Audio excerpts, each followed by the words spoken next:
ಏನು ಅನ್ಪೂರ್ಣ, ಶಾಪಿಂಗ್ ಹೋಗಿ ಬಂದಾಗಿಂದ ಏನೋ ಒಂಥರ ಗರುಡ್ಗೊಂಬ ಥರ ಕುಂತ್ಬಿಟ್ಟಿದ್ಯಾ? ಕುಂತಲ್ಲೇ ಕುಂತಿದ್ಯಾ, ಒಳ್ಳೆ ಕಲ್ಲಿನ ಶಿಲೆ ಥರ ಆ ಕಡೆ ಈ ಕಡೆ ಅಲ್ಲಾಡ್ತಾನೆ ಇಲ್ಲ. ಏನಾಗಿದೆ ನಿನಗೆ? ಸಣ್ಣ ಸೊಸೆಗೆ ಎಷ್ಟು ಕೊಡಿಸ್ದಮ್ಮ ಬಂಗಾರ? ಎಷ್ಟು ಬಿತ್ತು, ಏನು, ಎಷ್ಟು ತೊಲೆದು? ಮತ್ತು ಸೀರೆ ಶಾಪಿಂಗು ಅದೆಲ್ಲ ಏನು ಲೆಕ್ಕನೇ ಒಪ್ಪಿಸುವಲ್ಲಿ? ಸಣ್ಣ ಸೊಸೆದು ಹಂಗಿರ್ಲಿ, ಆ ವಿಷಯ ಆಮೇಲೆ. ಈಕಿ ದೊಡ್ಡ ಸೊಸೆದು ಕೇಳ್ತಿಲ್ಲಲ್ಲಪ್ಪ ನೀನು? ನೋಡ್ಬೇಕಿತ್ತು ನಿಮ್ಮ ದೊಡ್ಡ ಸೊಸೆದು. ಏನು ಆ ಮಾಲ್ ತುಂಬ ಎಲ್ಲ ಇವರಿಬ್ಬರದೇ. ಅಯ್ಯೋ ನೋಡೋಕ್ಕಾಗ್ತಿರ್ಲಿಲ್ಲ. ಮದುವೆ ಇರೋದು ಸಣ್ಣ ಸೊಸೆದು ಅಥವಾ ದೊಡ್ಡ ಸೊಸೆದು ಒಂದು ಅರ್ಥ ಆಗ್ತಾ ಇಲ್ಲ. ಏ ರಾಧಿಕಾ, ಏನದು ಮಾತು? ಬಾಯಿಗೆ ಬಂದಂಗೆ ಮಾತಾಡ್ತಿಲ್ಲ. ಏನದು ದೊಡ್ಡ ಸೊಸೆದ ಮದುವೆ, ಸಣ್ಣ ಸೊಸೆದ ಮದುವೆ ಅಂದ್ರೆ ಏನದು? ಹಂಗಲ್ಲಪ್ಪ, ಅವ್ರದ್ದೇನೋ ಪ್ರಿಯ ಅದಕ್ಕೆದು ಮದುವೆ ಇದೆ, ಸರಿ ಅವ್ರು ಏನು ಮಾಡಿದ್ರು ನಡೆಯುತ್ತೆ. ಇವ್ರಿಗೆ ಯಾಕಪ್ಪ ಸೀರೆ? ನಾವೇ ಕೊಂಡ್ಕೊಂಡಿಲ್ಲ, ಅಮ್ಮ ಕೊಂಡ್ಕೊಂಡಿಲ್ಲ, ನಾವು ಕೊಂಡ್ಕೊಂಡಿಲ್ಲ. ಆದರೆ ನಿಮ್ಮ ದೊಡ್ಡ ಸೊಸೆಗೆ ಮಾತ್ರ ಸೀರೆ ಬಂತು. ತಾನು ಫಸ್ಟ್ ಕೊಂಡ್ಕೊಂಡ್ಲು ಗೊತ್ತಾ? ಅದೇನು, ನೀವು ಸೀರೆ ತೊಗೊಳ್ಳಿಲ್ವಾ? ಪಾರ್ವತಿ ಅಷ್ಟು ಸೀರೆ ತೊಗೊಂಡ್ಲಾ? ನಾವು ಕೊಂಡ್ಕೊಳ್ದೇ ಇದ್ರು ಏನು ಪರವಾಗಿಲ್ಲಪ್ಪ. ನಿಮ್ಮ ದೊಡ್ಡ ಸೊಸೆ ಮಾತ್ರ ಕೊಂಡ್ಕೊಳ್ಳಲ್ಲ, ಅಷ್ಟೇ ಸಾಕು ನಮಗೆ. ಹೌದಪ್ಪ, ಅಮ್ಮ ಇದ್ದಾಳೆ ಅನ್ನೋದು ಕೂಡ ಇಲ್ಲ. ದೊಡ್ಡ ಮನುಷ್ಯಳಾಗಿ ಅಮ್ಮಗೆ ಸ್ವಲ್ಪನೂ ಬೆಲೆ ಕೊಡ್ತಾ ಇಲ್ಲ. ತಾನೇ ದೊಡ್ಡ ಇರೋ ಮನುಷ್ಯಳ ಥರ ಎಲ್ಲ ಅವ್ರ ಜೊತೆ ಸೇರಿ ಶಾಪಿಂಗ್ ಮಾಡ್ತಿದ್ದಾಳೆ. ನಮ್ಮನ್ನ ಮೂಲೆ ಗುಂಪು ಮಾಡಿದ್ದಾರೆ. ನಾವು 3 ಜನ ಇದೀವನ್ನೋದೇ ಇಲ್ಲ ಅವ್ರಿಗೆ. ಅವ್ರಿಗಂತೂ ಗೊತ್ತಾಗಲ್ಲ, ಈ ಅದಕ್ಕೆ ಗೊತ್ತಾಗಲ್ವಾ ನಮಗೆ ಫಸ್ಟ್ ಬೆಲೆ ಕೊಡ್ಬೇಕು ಅನ್ನೋದು. ತಾನೇ ಮುಂದೆ ಮುಂದೆ ನಿಂತು ತಾನಂದೇ ಸೀರೆ ತೊಗೊಂಡಿದ್ದಾಳಪ್ಪ, ನಾವು ಏನೂ ತೊಗೊಂಡಿಲ್ಲ. ನೀವಿಬ್ರು ಏನು ಮಾತಾಡ್ತಿದ್ದೀರಾ ಅಂತ ನಿಮ್ಗಾದ್ರೂ ಅರ್ಥ ಆಗ್ತಿದೆ ಇಬ್ರಿಗೂ? ಈಕೆ ಯಾವಾಗ ಬಂದ್ಲು? ಈಕೆ ಮಲ್ಕೊಂಡಿದ್ಲಲ್ಲ ರೂಮಲ್ಲಿ. ಹೆಂಗೋ ಒಂದು ಮಾಡಿ ಚಾಡಿ ಹೇಳಿ ಮನೇಲಿ ಜಗಳ ಮಾಡಬೇಕು ಅಂತ ಇದ್ದೆ. ಬಂದ್ಬಿಟ್ಲಲ್ಲ. ಈಗ ನಾನೇನು ಇಲ್ಲದೆ ಇರೋದು ಮಾತಾಡಿಲ್ಲಲ್ಲ, ಇದ್ದಿದ್ದೇ ಮಾತಾಡಿರೋದು. ಬಾಯಿ ಬಿಗಿ ಹಿಡಿದು ಮಾತಾಡು ರಾಧಿಕಾ. ನಾನು ಸುಮ್ಮನೆ ಇರ್ತೀನಿ ಅಂತೇಳಿ ಬಾಯಿ ಬಂದಾಗ ಮಾತಾಡಿದ್ರೆ ನಾನು ಸುಮ್ಮನೆ ಇರಂಗಿಲ್ಲ. ನಾನು ನಿಮ್ಮ ಜೊತೆ ಶಾಪಿಂಗ್ ಬಂದಿದ್ನಾ? ನಾನು ಬರ್ತೀನಿ ಅಂತ ನಿಮ್ಮ ಹತ್ರ ಕೇಳ್ಕೊಂಡಿದ್ನಾ?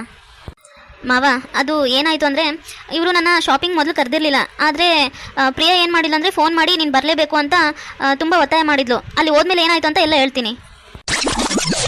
ಇಷ್ಟೆಲ್ಲ ಆಯಿತು ಮಾವ, ಇದರಲ್ಲಿ ನಂದೇನು ತಪ್ಪಿದೆ ಹೇಳಿ ನೀವೇ? ಅಂತೂ ನನ್ನ ಹೆಂಡತಿ ಈಗೀಗ ಧೈರ್ಯವಾಗಿ ಮಾತಾಡ್ತಿದ್ದಾಳೆ.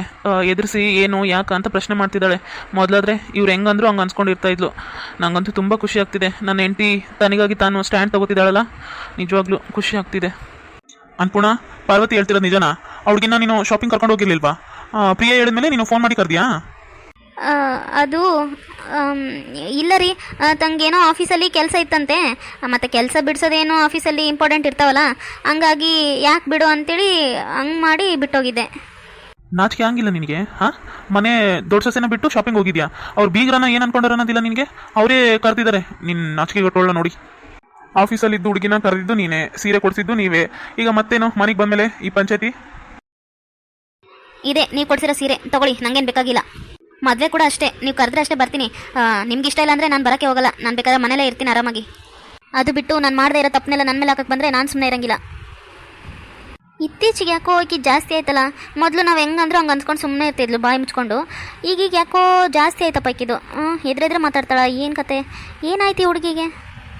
ಏನಮ್ಮ ಇದು? ಏನು ಜಗಳ ರಾಧಿಕಾ? ಏನಿದು ಜಗಳ ದಿನ? ಇದು ಮದುವೆ ಟೈಮಲ್ಲಿ ಕೂಡ ಹಿಂಗೆ ಜಗಳ ಮಾಡೋದು?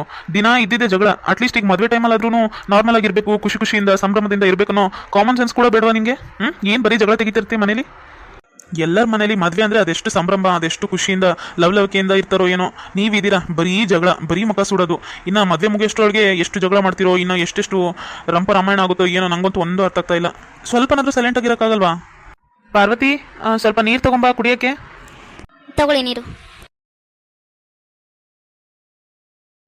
ನವೀನ್, ನಿನ್ನ ಹತ್ರ ಒಂದು ವಿಷಯ ಮಾತಾಡಬೇಕಿತ್ತು. ಹೇಳಿ ಅದಕ್ಕೆ. ಇನ್ನೊಂದ್ಸರಿ ಏನಾದರೂ ಪ್ರಿಯಾ ಏನಾದರೂ ಶಾಪಿಂಗ್ ಹೋದರೆ ನಿಜವಾಗ್ಲೂ ದಯವಿಟ್ಟು ಆಕಿ ನನಗೆ ಫೋನ್ ಮಾಡೋಕೆ ಹೋಗ್ಬೇಡ ಅಂತ ಹೇಳ್ಬಿಡು. ಪ್ರಿಯಾ ಏನೋ ಫೋರ್ಸ್ ಮಾಡ್ತಿದ್ದಾಳೆ ಅಂತೇಳಿ ಇವರು ನನ್ನ ಅಲ್ಲಿ ಕರೀತಾರೆ. ನಾನು ಅವ್ರ ಮಾತಿಗೆ ಬೆಲೆ ಕೊಟ್ಟು ಹೋಗಿರ್ತೀನಿ. ಅದಾದಮೇಲೆ ಅಲ್ಲೆಲ್ಲ ಚೆನ್ನಾಗೇ ಇರ್ತಾರೆ. ಇಲ್ಲಿಗೆ ಬಂದಮೇಲೆ ಏನೇನೋ ಹೇಳ್ತಾರೆ. ನಾನು ಮಾಡದೇ ಇರೋದನ್ನೆಲ್ಲ ಯಾಕೆ ಬೇಕಿದೆಲ್ಲ ನನ್ನ ಕೈಲಿ ಆಗಲ್ಲ, ನನಗೆ ಅನ್ಸ್ಕೊಳಕ್ಕೂ ಆಗಲ್ಲ. ದಯವಿಟ್ಟು ಪ್ರಿಯಾಗೆ ಹೇಳ್ಬಿಡು, ನಾನು ಎಲ್ಲಿಗೂ ಬರಲ್ಲ, ನನಗೆ ಫೋನ್ ಮಾಡೋಕೆ ಹೋಗ್ಬೇಡ ಅಂತ ಹೇಳ್ಬಿಡು. ಅದಕ್ಕೆ ನೀವಂದರೆ ಪ್ರಿಯಾಗೆ ತುಂಬ ಅಭಿಮಾನ, ನಿಮ್ಮ ಮೇಲೆ ಒಂಥರ ಗೌರವ ಇದೆ ಅವಳಿಗೆ. ನೀವು ಅವಳ ಪ್ರಾಣನ ಉಳಿಸಿದ್ದೀರಾ ಅಂತೇಳಿ ನೀವಂದರೆ ತುಂಬ ಇಷ್ಟ ಅವಳಿಗೆ. ಹಂಗಾಗಿ ಫೋನ್ ಮಾಡಿ ಕರೀತಾ ಇರ್ತಾಳೆ. ನೀವು ಮಾಡಬೇಡಿ ಅಂದರೆ ಹೆಂಗತ್ತೆ ಅದು? ಅವಳು ಫೋನ್ ಮಾಡಿ ಕರೆಯೋದ್ರಲ್ಲಿ ತಪ್ಪೇನೂ ಇಲ್ವಲ್ಲ? ನಾನು ಪ್ರಿಯ ತಪ್ಪು ಅಂತ ಹೇಳ್ತಾ ಇಲ್ಲ. ಪ್ರಿಯ ನನ್ನ ಜೊತೆ ಚೆನ್ನಾಗಿರೋದ್ರಿಂದ ಅಥವಾ ಅವಳು ನನ್ನ ಕರೆಯೋದ್ರಿಂದ ಸುಮ್ಮನೆ ಮನೇಲಿ ಜಗಳ ಆಗ್ತಿದ್ದಾವೆ. ಯಾಕೆ ಬೇಕು ಇದೆಲ್ಲ ಅಂತ. ಮನಸ್ಸು ಶಾಂತವಾಗಿದ್ದರೆ ಎಲ್ಲ ಚಂದ. ಈ ಥರ ಬರೀ ಜಗಳ ಆಗ್ತಾಯಿದ್ರೆ ಆಗ್ತಾಯಿಲ್ಲ ನನ್ನ ಕೈಲಿ. ಅದಕ್ಕೆ ಇನ್ನೂ ಮದುವೆ ಆಗೋಕ್ಕೆ ಇಲ್ಲ, ಈಗಲೇ ಇಷ್ಟಿದೆ. ಇನ್ನು ಮದುವೆ ಆದಮೇಲೆ ಹೆಂಗಿರುತ್ತೋ ಏನೋ ನನ್ನ ಕೈಲಂತೂ ಊಹೆ ಮಾಡ್ಕೊಳಕ್ಕೂ ಆಗ್ತಾಯಿಲ್ಲ. ಸುಮ್ಮನೆ ದಿನ ಇದೇ ಥರ ಜಗಳ ಆಗ್ತಾಯಿದ್ರೆ ಇರಿಟೇಟ್ ಆಗಿಬಿಡುತ್ತೆ ಎಲ್ಲರಿಗೂ. ಅದಕ್ಕೆ ಮೊದಲೇ ನಂಗೆ ಆಫೀಸಲ್ಲಿ ತುಂಬ ಟೆನ್ಷನ್ ಇರುತ್ತೆ. ಆ ವರ್ಕ್ ಪ್ರೆಷರೇ ತಡ್ಕೊಳಕ್ಕಾಗ್ತಾಯಿಲ್ಲ. ಅದು ಅಲ್ಲದೆ ಈ ಮನೇಲಿಯೂ ದಿನ ಇದೇ ಥರ ಟೆನ್ಷನು ಜಗಳ ಅಂದರೆ ನನ್ನ ಕೈಲಿ ಆಗೋದೇ ಇಲ್ಲಪ್ಪ, ನನ್ನ ಕೈಲಿ ಆಗೋದಿಲ್ಲ. ನನ್ನ ಆರೋಗ್ಯನೂ ನಾನು ನೋಡ್ಕೋಬೇಕಲ್ಲ. ಈ ಥರ ಮೆಂಟಲಿ ಒಂಥರ ಸ್ಟ್ರೆಸ್ ಆಗ್ತಾ ಇದ್ದರೆ ನನ್ನ ಆರೋಗ್ಯನೂ ಎಲ್ಲ ಹಾಳಾಗ್ತಾ ಬರುತ್ತಲ್ಲ, ಹಾಗಾಗಿ ಹೇಳ್ತಾ ಇರೋದು. ನೀನು ಬೇಕಾದರೆ ಪ್ರಿಯಾ ನಂಬರ್ ನಾನು ಕೊಡು, ನಾನೇ ಅವಳಿಗೆ ಫೋನ್ ಮಾಡಿ ಹೇಳ್ತೀನಿ. ಈ ಥರ ಸುಮ್ಮನೆ ನನ್ನ ಬಗ್ಗೆ ತಲೆ ಕೆಡಿಸ್ಕೋಬೇಡ, ನನ್ನ ಯಾವುದಕ್ಕೂ ಕರಿಬೇಡ ಅಂತ ಹೇಳ್ಬಿಡ್ತೀನಿ. ಅಲ್ಲ ಪಾರ್ವತಿ, ಈಗ ಏನಾಯ್ತಮ್ಮ? ಯಾಕೆ ಇದನ್ನ ಸುಮ್ಮನೆ ದೊಡ್ಡದು ಮಾಡ್ತಿದ್ಯಾ? ಹೋಗ್ಲಿ ಬಿಟ್ಟಾಕ ಇಲ್ಲಿಗೆ. ನೀವೇ ನೋಡಿದ್ರಲ್ಲ ಮಾವ, ಅಲ್ಲಿ ನಡೆದಿರೋದೇ ಬೇರೆ, ಇಲ್ಲಿ ಹೇಳ್ತಾ ಇರೋದೇ ಬೇರೆ. ನಾನೇ ಏನೋ ತಪ್ಪು ಮಾಡಿದ್ದೀನಿ ಅನ್ನೋ ಥರ ಹೇಳ್ತಾ ಇದ್ದಾರೆ. ನಾನೇನೋ ಇವ್ರನ್ನ ಮೂಲೆ ಗುಂಪು ಮಾಡಿದ್ದೀನಿ ಅನ್ನೋ ಥರ ಹೇಳ್ತಾ ಇದ್ರು. ಇಷ್ಟೆಲ್ಲ ಅಂದಮೇಲೂ ಹೆಂಗೆ ಸುಮ್ಮನೆ ಇರೋಕ್ಕಾಗುತ್ತಾ ಮಾವ? ಎಲ್ಲ ಅನ್ಸ್ಕೊಂಡು ಆ ಸೀರೆ ಉಟ್ಕೊಳಕ್ಕಾಗುತ್ತಾ? ಇವರು ಸೀರೆ ತಗೊಳ್ದೇ ಇರೋಕ್ಕೆ ನಾನೇ ಕಾರಣ ಅನ್ನೋ ಥರ ಹೇಳ್ತಾ ಇದ್ದಾರೆ. ಆದರೆ ನಾನು ಹೋಗಿದ್ದೆ ಮಧ್ಯಾಹ್ನ, ಅವರು ಬೆಳಗ್ಗೆನೇ ಹೋಗಿದ್ದಾರೆ. ಬೆಳಗ್ಗೆಯಿಂದ ತೊಗೋಬೋದಿತ್ತಲ್ಲ ಸೀರೆ, ಯಾಕೆ ತೊಗೊಂಡಿರಲಿಲ್ಲ? ನಾನು ಹೋಗಿದ್ದು ಮಧ್ಯಾಹ್ನದಿಂದ ನಾನೇನಾದರೂ ಇವ್ರ ಕೈಕಾಲು ಕಟ್ಟಾಕಿದ್ನ ತೊಗೋಬೇಡಿ ಅಂತ. ಏನು ಮಾವ ಹಿಂಗೆ ಹೇಳ್ತಾ ಇದ್ದಾರೆ? ಸುಳ್ಳು ಹೇಳಿದ್ರೆ ಯಾರಿಗಾದ್ರೂ ಸಿಟ್ಟು ಬರುತ್ತಲ್ಲ, ಎಷ್ಟು ಅಂತ ನಾನು ಸಹಿಸ್ಕೊಳ್ಳಿ. ಇಲ್ಲಿ ಬಂದು ನಾನು ಹೇಳಿದ್ದಕ್ಕೆ ನಿಮ್ಗೆ ಗೊತ್ತಾಯಿತು ಅಲ್ಲಿ ಏನೇನಾಯಿತು ಅಂತ. ಒಂದು ವೇಳೆ ನಾನು ಏನು ಹೇಳಿದೆ ಸುಮ್ಮನೆ ಇದ್ದಿದ್ರೆ ನಿಮಗೆ ನನ್ನ ಬಗ್ಗೆ ಕೆಟ್ಟ ಫೀಲಿಂಗ್ ಬರ್ತಾ ಇರಲಿಲ್ವಾ? ನಾನು ಕೆಟ್ಟೋಳು ಅನ್ನೋ ಥರ. ಇಲ್ಲಿ ನಾನು ಪ್ರೂವ್ ಮಾಡ್ಕೊಳಕ್ಕೆ ಬಂದಿಲ್ಲ ನಾನು ಒಳ್ಳೆಯವಳು ಅಂತ. ಆದರೆ ನನಗೆ ನೆಮ್ಮದಿ ಬೇಕು. ಇದೇ ಥರ ಜಗಳ ಮಾಡಿಕೊಂಡು ನನಗೇನೋ ಅಂತ ಇದ್ದರೆ ನನಗೆಲ್ಲ ಸಹಿಸ್ಕೊಂಡು ಅದು ಮೆಂಟಲಿ ಒಂಥರ ತುಂಬ ಸ್ಟ್ರೆಸ್ ಆಗ್ತಾ ಇದೆ. ನನಗೆ ಇತ್ತೀಚೆಗೆ ತುಂಬ ತಲೆನೋವು ಕೂಡ ಬರ್ತಾ ಇದೆ. ಹಂಗಾಗಿ ಹೇಳ್ತಾ ಇರೋದು, ದಯವಿಟ್ಟು ನಿಮ್ಗೆ ಇಷ್ಟ ಇದ್ದರೆ ಹೇಳಿ, ನಾನು ಮದುವೆಗೆ ಬರ್ತೀನಿ. ಇಲ್ಲಾಂದರೆ ಬರೋಕ್ಕೆ ಹೋಗಲ್ಲ. ನನ್ನ ಪಾಡಿಗೆ ನಾನು ನನ್ನ ಕೆಲಸ ಏನೋ ನಾನೇನೋ ಅಂತ ಇದ್ದುಬಿಡ್ತೀನಿ ಸುಮ್ಮನೆ. ಕೆಲವೊಂದಕ್ಕೆ ಬುದ್ಧಿ ಇರಲ್ಲಮ್ಮ, ಎಷ್ಟು ಹೇಳಿದ್ರು ಅಷ್ಟೇ, ಅವ್ಕೆ ಬುದ್ಧಿನೇ ಬರಂಗಿಲ್ಲ. ನನ್ನ ಮಗಳಿಗೆ ಎಷ್ಟೋ ಸರಿ ಹೇಳಿದೆ, ಇದು ನೀನು ಹುಟ್ಟಿದ ಮನೆ, ಇಲ್ಲಿ ನೀನು ಅಧಿಕಾರ ನಡ್ಸಕ್ಕೆ ಬರಬೇಡ, ಎಷ್ಟರಲ್ಲಿ ಇರಬೇಕು ಅಷ್ಟರಲ್ಲೇ ಇರು, ಎಲ್ಲದ್ರಲ್ಲೂ ಮೂಗು ತುರ್ಸಕ್ಕೆ ಹೋಗ್ಬೇಡ ಅಂತ ಎಲ್ಲ ಹೇಳಿದ್ದೀನಿ. ಎಷ್ಟು ಸರಿ ಹೇಳಿದ್ದೀನಿ ಬುದ್ಧಿ, ಆದರೂ ಅದಕ್ಕೆ ಬುದ್ಧಿ ಬರಂಗಿಲ್ಲ. ಏನು ಮಾಡ್ತೀಯ ಹೇಳು? ಪ್ರತಿ ಸರಿ ಏನಾದರೂ ಒಂದು ಪಂಚಾಯತಿ ತರ್ತಾನೆ ಇರ್ತಾಳೆ. ಆಕಿದ ಬುದ್ಧಿನೇ ಅಷ್ಟೇ ಅಂತ ಸುಮ್ಮನೆ ಆಗ್ಬಿಡ್ಬೇಕು. ನಿನ್ನ ಪಾಡಿಗೆ ನೀನು ಇದ್ಬಿಡಮ್ಮ, ಯಾಕೆ ತಲೆ ಕೆಡಿಸ್ಕೋತೀಯ? ಅವ್ರು ಅನ್ನೋದು ಅನ್ಕೊಂಡು ಹೋಗ್ತಾ ಇರ್ತಾರೆ, ನೀನು ಇದ್ರ ಬಗ್ಗೆ ಎಲ್ಲ ತಲೆ ಕೆಡಿಸ್ಕೊಂಡು ಸುಮ್ಮನೆ ನಿನ್ನೆಲ್ಲ ಹಾಳು ಮಾಡ್ಕೋಬೇಡ. ಸರಿ ಮಾವ. ಹಿಂಗೆ ಸಡವಾಗಿ ಹೋಗಿ ಮಕ್ಕೊಂಡ್ರೆ ಅಡುಗೆ ಯಾರು ಮಾಡಬೇಕಾಗಿತ್ತು ಅಂತ ಈಗ ಆಕಿಗೆ ಜೋರು ಮಾಡಿ ಅಡುಗೆ ಮಾಡೋಂತನೂ ಹೇಳೋಕ್ಕಾಗ್ತಾ ಇಲ್ಲ. ಮೊದಲೇ ರುದ್ರಕಾಳೆ ಆಗಿಬಿಟ್ಟಾಳ, ಎದಕ್ಕೋ ದಿನ ಕೂಲಾಗಿರ್ತಿದ್ಲು. ಇವತ್ತು ಯಾಕೋ ಸಿಡ್ದೆದ್ದು ಬಿಟ್ಟಾಳ ತಾಯಿ. ಏನು ಮಾಡೋದಿನ್ನೇನು, ರಾಧಿಕಾಗೆ ಮಾಡಂತ ಹೇಳಿದ್ರಾಯ್ತು. ರಾಧಿಕಾ, ಹೋಗಮ್ಮ, ಎಲ್ಲ ಶಾಪಿಂಗ್ ಹೋಗಿ ಬಂದೀವಲ್ಲ, ಎಲ್ಲರಿಗೆ ಸಾಕಾದಂಗೆ ಆಗ್ಬಿಟ್ಟತೆ. ಹೋಗಿ ಅನ್ನಕ್ಕೊಂದು ಇಡು, ಏನಾದರೂ ಒಂದು ಮೊಸರು ಇಲ್ಲಾಂದರೆ ಚಟ್ನಿ ಹಾಕೊಂಡು ತಿಂದರೆ ಆಯ್ತು ಎಲ್ಲರೂ. ನಾನು ಅಡುಗೆ ಮಾಡಬೇಕಾ? ಫುಲ್ಲು ಮೈಕೈ ಎಲ್ಲ ನೋವು ಬಂದಂಗಾಗಿದೆ ಇವತ್ತು, ತಿರುಗಿ ಈಗ ಅಡುಗೆ ಬೇರೆ ಮಾಡಬೇಕಾ? ಛೇ. ಅದೇ ನಮ್ಮ ಪಾರ್ವತಿ ಆದರೆ ಎಲ್ಲ ಅಡುಗೆ ಮಾಡಬೇಕು. ಚಪಾತಿನ ರೊಟ್ಟಿನ ಮಾಡಬೇಕು, ಮತ್ತು ಅದಕ್ಕೆ ಪಲ್ಯ ಮಾಡಬೇಕು, ಅನ್ನ ಮಾಡಬೇಕು, ಮತ್ತು ಅನ್ನದ ಜೊತೆ ಪಲ್ಯ ತಿನ್ನಂಗಿಲ್ಲ, ಅದಕ್ಕೇನಾದರೂ ರಸಮ್ಮು ಅಥವಾ ಸಾರು ಅಂಥದ್ದೆಲ್ಲ ಮಾಡಬೇಕು. ಆಕೆಗೆ ಎಷ್ಟು ಕೆಲ್ಸಕ್ಕೆ ಹೋಗಿ ಬಂದು ಆಫೀಸ್ಗೆ ಹೋಗಿ ಬಂದ್ರೂ ಅಷ್ಟೆಲ್ಲ ಅಡುಗೆ ಮಾಡಿಸ್ತಾ ಇದ್ಲು. ಅದೇ ಇವತ್ತಾದರೆ ತನ್ನ ಮಗಳಿಗಾದರೆ ಬರೀ ಅನ್ನ ಮಾಡು ಅಂತ ಹೇಳ್ತಾ ಇದ್ದಾಳೆ. ಹೆಂಗಿದ್ದಾಳು ನಮ್ಮಮ್ಮ. ಅಮ್ಮ, ಈಗಲೇ ಹೇಳ್ಬಿಡಮ್ಮ, ನಾನು ಪಾರ್ವತಿ ಮದ್ವೆಗೆ ಬರೋದು ನಿಮ್ಗೆ ಇಷ್ಟ ಇಲ್ಲ ಅಂದರೆ ಹೇಳ್ಬಿಡ್ರಿ, ನಾವು ಬರೋಕ್ಕೆ ಹೋಗಲ್ಲ.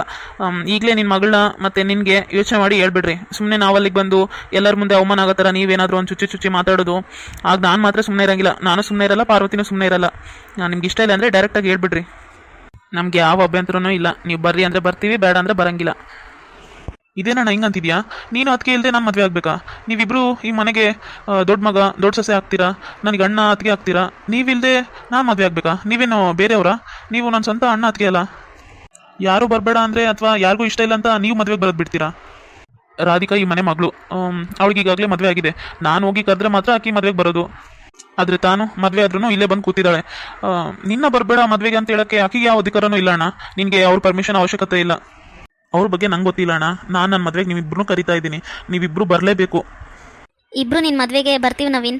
ಆದರೆ ಅಲ್ಲಿ ಕೂಡ ನಿಮ್ಮ ತಂಗಿರು ಅಥವಾ ನಿಮ್ಮಮ್ಮ ಏನಾದರೂ ಈ ಥರ ನನಗೆ ಚುಚ್ಚಿ ಮಾತಾಡೋದು ಅಥವಾ ನನಗೆ ಅವಮಾನ ಆಗೋ ಥರ ಮಾಡಿದ್ರೆ ನಾನು ಮಾತ್ರ ಸುಮ್ಮನಿರಲ್ಲ. ಈ ಸರಿ ಸುಮ್ಮನಿರಲ್ಲ ಅಂದರೆ ಏನು ಹೊಡಿತೀಯ ನಮ್ಮನ್ನ? ಲಿಮಿಟ್ ಕ್ರಾಸ್ ಮಾಡಿದ್ರೆ ಹೊಡಿಯೋಕ್ಕೂ ಎಸಲ್ಲ ನಾನು. ರಾಧಿಕಾ, ನೀನೊಂದು ಕೆಲಸ ಮಾಡು, ಇಲ್ಲಿ ಇರೋಕೆ ಹೋಗ್ಬೇಡ, ನಿಮ್ಮ ಅತ್ತೆ ಮನೆಗೆ ಹೋಗ್ಬಿಡು, ಅಲ್ಲೇ ಇರು. ಮದುವೆ ಟೈಮ್ ಹತ್ರ ಬಂದಾಗ ನಾನು ಕರೆಯಕ್ಕೆ ಬರ್ತೀನಿ, ಆವಾಗ ನೀವು ಎಲ್ಲ ನಿಮ್ಮ ಫ್ಯಾಮಿಲಿ ಸಮೇತ ಬಂದ್ಬಿಡುವಂತೆ ಮದುವೆಗೆ. ಯಪ್ಪ, ನಮ್ಮ ಅತ್ತೆ ಮನೆಗೆ ಹೋಗ್ಬೇಕಾ? ಅಲ್ಲಿ ಒಂದಿನ ಕೂಡ ಇರೋಕ್ಕಾಗಲ್ಲ ನನಗೆ. ಸಾಧ್ಯ ಇಲ್ಲ. ನೋಡಿದ್ದೀನಪ್ಪ ನಿನ್ನ ಮಗ ಹೆಂಗೆ ಮಾತಾಡ್ತಿದ್ದಾನಂತ. ನನ್ನೇ ಈ ಮನೆ ಬಿಟ್ಟು ನಿಮ್ಮ ಅತ್ತೆ ಮನೆಗೆ ಹೋಗು ಅಂತ ಹೇಳ್ತಿದ್ದಾನೆ ಇಂಡೈರೆಕ್ಟಾಗಿ. ಇಲ್ಲ ಮಗಳೇ, ನೀನು ತಪ್ಪು ತಿಳ್ಕೊತಿದ್ಯಾ. ನಿಮ್ಮ ಅಣ್ಣ ಏನೋ ಇಂಡೈರೆಕ್ಟಾಗಿ ಏನು ಹೇಳಿಲ್ಲ, ಡೈರೆಕ್ಟಾಗಿ ಹೇಳ್ತಾ ಇದ್ದಾನೆ. ನನಗೆ ಈ ಮನೇಲಿ ಯಾರೂ ಮರ್ಯಾದೆ ಕೊಡಲ್ಲ. ನೀನು ಮರ್ಯಾದೆಯಾಗಿ ಇಲ್ಲಿ ಹೆಂಗಿರ್ಬೇಕು ಹಂಗಿದ್ರೆ, ಎಷ್ಟರಲ್ಲಿ ಇರಬೇಕು ಅಷ್ಟರಲ್ಲಿದ್ದರೆ ಎಲ್ಲರೂ ನಿಂಗೆ ಮರ್ಯಾದೆ ಕೊಡ್ತಾರೆ. ಸುಮ್ಮನೆ ಎಲ್ಲದ್ರಾಗೂ ಮೂಗು ತುರ್ಸ್ಕೊಂಡು ಎಲ್ಲಿ ಜಗಳ ಹಚ್ಚಲಿ ಎಲ್ಲಿ ಬೆಂಕಿ ಹಚ್ಚಲಿ ಅಂತ ಹಿಂಗೆ ಮಾಡ್ಕೊತಿದ್ರೆ ಹಿಂಗೆ ಆಗೋದು. ಯಾರು ಮರ್ಯಾದೆ ಕೊಡಲ್ಲ. ಲಾಸ್ಟಿಗೆ ನಿಮ್ಮ ಅಣ್ಣ ಹೇಳಿದ್ನೆ ನಾನು ಬಾಯ್ಬಿಟ್ಟು ಹೇಳ್ಬೇಕಾಗುತ್ತೆ. ಈಗಿಂದಾದರೂ ನೆಟ್ಟಿಗಿರು ಮದುವೆ ಮುಗಿಯೋವರೆಗೂ. ಮಾವ, ಇನ್ನೊಂದು ವಿಷಯ, ಇಬ್ಬರು ಸೇರಿ ಇನ್ಮೇಲಿಂದ ಮನೆಗೆ ಬರೋದು ಸ್ವಲ್ಪ ಲೇಟ್ ಆಗುತ್ತೆ. ಇಬ್ಬರು OT ಮಾಡ್ತಾ ಇದ್ದೀವಿ, ಅಂದರೆ ಓವರ್ ಟೈಮ್ ಡ್ಯೂಟಿ ಮಾಡ್ತಾ ಇದ್ದೀವಿ. ನಿಮಗೂ ಗೊತ್ತು, ನಮಗೆ ದುಡ್ಡಿಂದು ಸ್ವಲ್ಪ ಕಷ್ಟ ಆಗ್ತಾ ಇದೆ. ಈಗ ಮನೆ ತೊಗೋತಾ ಇದ್ದೀವಲ್ಲ, ಅದ್ರದ್ದೇ ಎಲ್ಲ ಅದು ತೊಗೊಂಡಿದ್ರಿಂದ ಸೇವಿಂಗ್ಸ್ ಮಾಡೋಕ್ಕಾಗ್ತಾಯಿಲ್ಲ. ಹಂಗಾಗಿ ಸ್ವಲ್ಪ OT ಅದೆಲ್ಲ ಕೆಲಸ ಎಕ್ಸ್ಟ್ರಾ ವರ್ಕ್ ಮಾಡ್ತಾ ಇದ್ದೀವಿ. ಮನೆಗೆ ಬರೋಕ್ಕೆ ಸ್ವಲ್ಪ ಲೇಟ್ ಆಗುತ್ತೆ ಇನ್ಮೇಲಿಂದ. ನಾನು ಮನೆಗೆ ಬಂದು ಎಲ್ರಿಗೂ ಅಡುಗೆ ಮಾಡಿ ನೀವೆಲ್ಲರೂ ಊಟ ಮಾಡೋಷ್ಟೊತ್ತಿಗೆ ತುಂಬ ಲೇಟ್ ಆಗಿಬಿಡುತ್ತೆ. ಅದರಿಂದ ನಿಮ್ಮ ಆರೋಗ್ಯನೂ ಹಾಳಾಗೋಗುತ್ತೆ. ಅದಕ್ಕೆ ಇನ್ಮೇಲಿಂದ ಅತ್ತೆನೇ ರಾತ್ರಿ ಅಡುಗೆ ಮಾಡಿದರೆ ನನಗೂ ಸ್ವಲ್ಪ ಹೆಲ್ಪ್ ಆಗ್ತಾಯಿತ್ತು. ಹೌದಪ್ಪ, ಇದನ್ನು ನೀವೇ ಅಮ್ಮಂಗೆ ಹೇಳ್ಬಿಡಿ. ನಾವು ಹೇಳಿದ್ರೆ ಮತ್ತೆ ಬೇಕಂತಲೇ ಇಲ್ಲಿ ಮನೆಗೆ ಅಡುಗೆ ಮಾಡಬೇಕಾಗುತ್ತಂತೇಳಿ ಲೇಟಾಗಿ ಬರ್ತಾರೆ, ಹಂಗೆ ಹಿಂಗಂತ ಮತ್ತೆ ಏನಾದರೂ ಒಂದು ಅದಕ್ಕೂ ನೆವ ತೆಗಿತಾರೆ. ನಾವು ಈ ಥರ ನಿಜವಾಗ್ಲೂ ಅಲ್ಲಿ ತುಂಬ ಕಷ್ಟಪಡ್ತಾ ಇದ್ದೀವಿ. ಇಲ್ಲಿ ಮತ್ತೆ ಬಂದು ಮಾಡೋಕ್ಕೆ ಪಾರ್ವತಿಗೆ ತುಂಬ ತ್ರಾಸಾಗುತ್ತೆ. ಬೆಳಗ್ಗೆನೂ ಎಲ್ಲ ಟಿಫಿನ್ ಮಾಡಿಟ್ಟಿರ್ತಾಳೆ ಎಲ್ಲರಿಗೂ, ಮತ್ತು ಎಲ್ಲರಿಗೂ ಬಾಕ್ಸ್ ಎಲ್ಲ ಕಟ್ತಾಳೆ. ಬೆಳಗ್ಗೆನೇ ಮಾಡಿರ್ತಾಳೆ, ಮತ್ತು ಅಲ್ಲಿ ಆಫೀಸಲ್ಲಿ ಅಷ್ಟು ಕೆಲಸ ಎಲ್ಲ ಇರುತ್ತೆ.